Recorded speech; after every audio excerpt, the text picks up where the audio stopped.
करत करत अभ्यास के जड़मति होत सुजान, रसरी आवत जात से सिल पर पड़त निशान। यानी कि उन्नति और सफलता का एकमात्र मूल मंत्र अभ्यास है। विच मीन्स बच्चों, आप जितनी ज्यादा से ज्यादा प्रैक्टिस करोगे उतना ज्यादा आप करीब पहुंचोगे अपने निर्धारित गोल या फिर लक्ष्य की तरफ।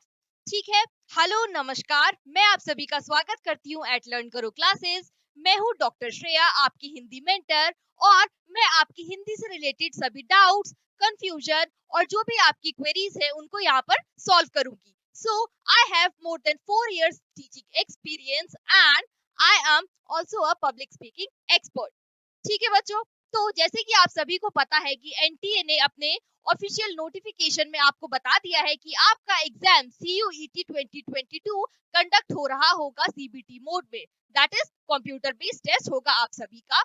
और इसके फॉर्म्स आप लोगों को अवेलेबल हो जाएंगे एट द साइट cuet.samarth.ac.in। और ये आपके फॉर्म्स कब से कब तक ओपन रहेंगे? फ्रॉम 2 अप्रैल टिल 30 अप्रैल तक। ठीक है, तो आप सभी बच्चे पर्टिकुलर वेबसाइट पे जाके अपने फॉर्म को फिल कर सकते हैं। अब आपका जो एग्जामिनेशन पेपर पैटर्न है वो किस प्रकार का होने वाला है? सेक्शन 1A में आपकी आती है 13 लैंग्वेजेस, सेक्शन 1B में आती है आपकी 20 लैंग्वेजेस, सेक्शन 2 में आपके आते हैं 27 डोमेन स्पेसिफिक सब्जेक्ट्स, जिनका कि आपका सिलेबस होगा CBSE क्लास 12 के सिलेबस के अकॉर्डिंग वाया NCERT। और आपका सेक्शन 3 में आता है जनरल टेस्ट। ठीक है बच्चों, अब यहाँ पर हमें आज के सेशन में फोकस करना है हमारे सेक्शन 1A पर, जो कि आपका लैंग्वेजेस का है और जिसके अंडर आती है आपकी 13 लैंग्वेजेस। अब ज्यादातर बच्चे या तो इंग्लिश चूज कर रहे होंगे या फिर हिंदी चूज कर रहे होंगे। तो हिंदी से रिलेटेड जो भी आपकी डाउट्स हैं, कंफ्यूजन है, क्वेरी है, परेशानी है, दिक्कत है, मैं सॉल्व करूंगी यहीं पर आपकी हर एक क्वेरी। तो सबसे पहले जान लेते हैं बच्चों कि आपके एग्जाम में क्वेश्चंस किस प्रकार के आएंगे, कितने आएंगे और आपको उन्हें किस प्रकार से सॉल्व करना होगा। तो आपके एग्जाम में आपको टोटल 50 क्वेश्चंस दिए जाएंगे, जिसमें से आपको 40 अटेम्प्ट करने हैं।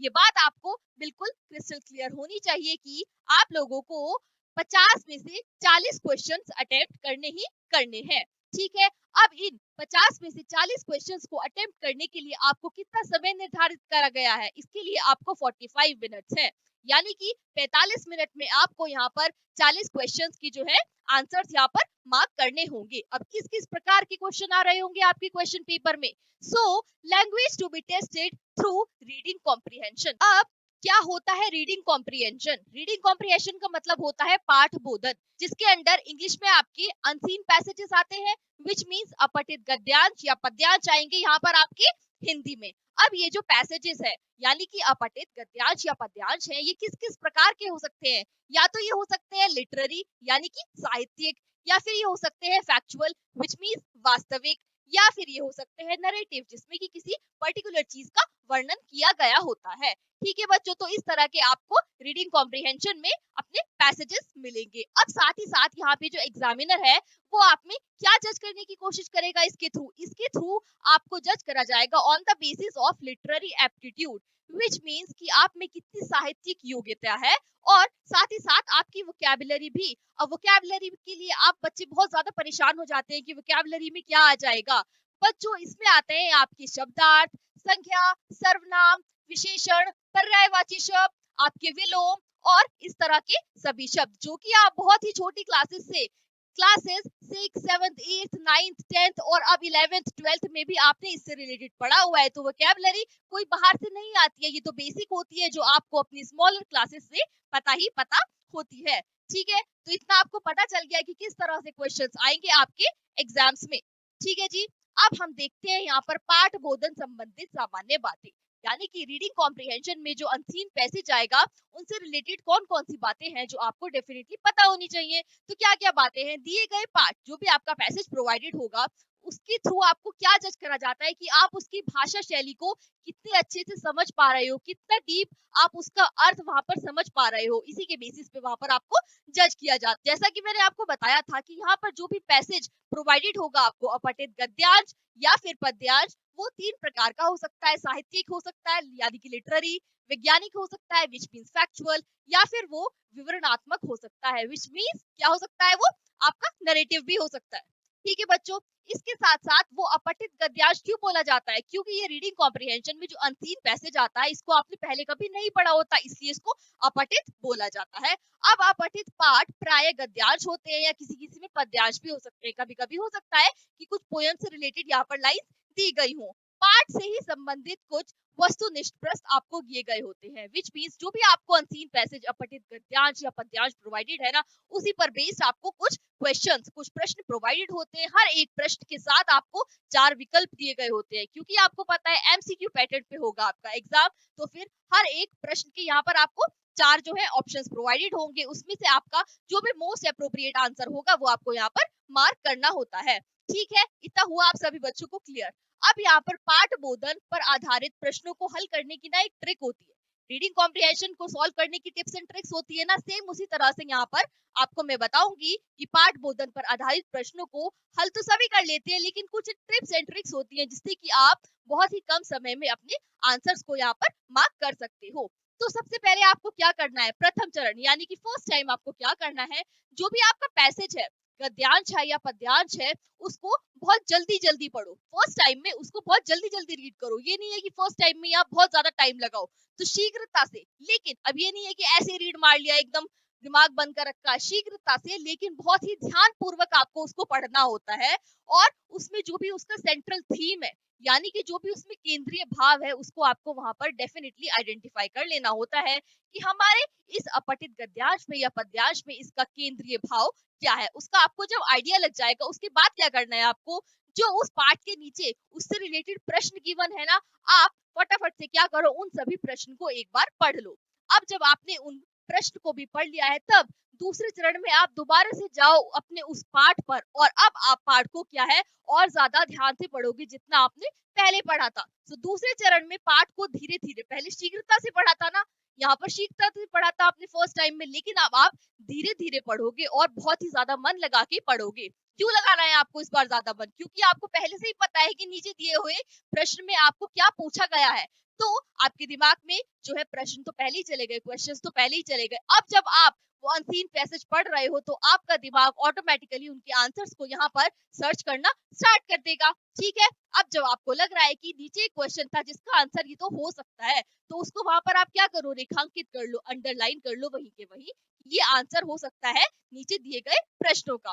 तीसरे चरण में प्रश्नों के सही उत्तर को सावधानी पूर्वक निरांकित करें। अब आपको तीसरे चरण में क्या करना है, जो भी आपका सही उत्तर है पर्टिकुलर क्वेश्चन का, उसको मार्क करना है। ठीक है बच्चों, आगे आते हैं। उत्तर पाठ पर ही आधारित होने चाहिए, कल्पना पर आधारित उत्तर से बचना चाहिए। अब आप बोल रहे होंगे, सोच रहे होंगे, अब यहाँ पर बहुत सारे बच्चे सोच रहे होंगे कि कल्पना के आधार पे कौन आंसर करता है।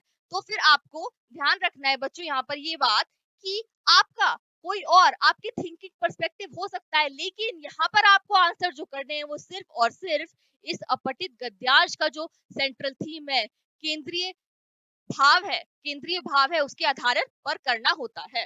नेक्स्ट आपका आता है उत्तर प्रसंगानुसार एवं सीधा होना चाहिए, यानी कि डायरेक्टली जो भी आपको फर्स्ट अटेम्प्ट पे इसका आंसर लगता है वही आंसर होना चाहिए, कोई भी आंसर घुमा फिरा के या फिर वाइस वर्सा नहीं देना चाहिए।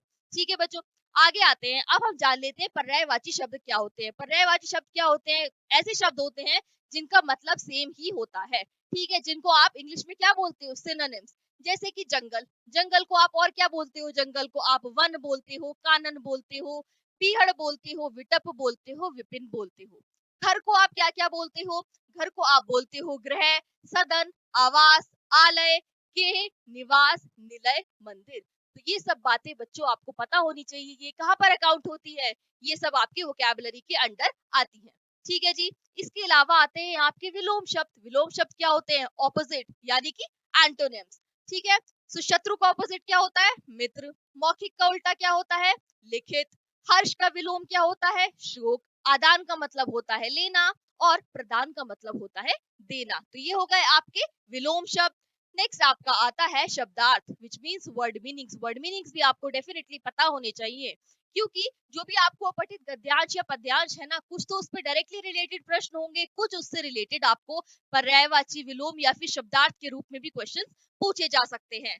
जैसे कि अहित, अहित का मतलब क्या होता है, बुराई। तो किसी का अहित ना हो। तो यहाँ पे आप ऐसे क्वेश्चन पूछा जा सकता है कि अहित का यहाँ पर शब्दार्थ बताइए और उससे रिलेटेड आपको 4 यहाँ पर विकल्प गिवन होंगे।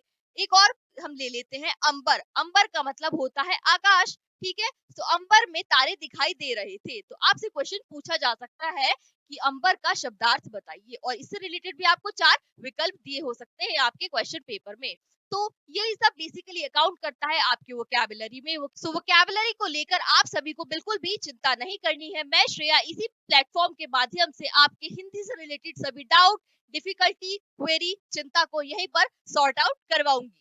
ठीक है बच्चों, सो डेफिनेटली फटाफट से सभी लोग डाउनलोड कर लीजिए लर्न करो the live learning app and और जो भी आप सभी की क्वेरीज हो उसके लिए आप सब लोग ज्वाइन कर सकते हैं हमारा टेलीग्राम ग्रुप, क्योंकि यहाँ पर सीयूईटी से रिलेटेड जितनी भी लेटेस्ट अपडेट होगी वो सबसे पहले यहीं पर अपलोड हो रही होंगी। ठीक है जी, so with this I am ending up this session here and all the best all of you for your CUET 2022।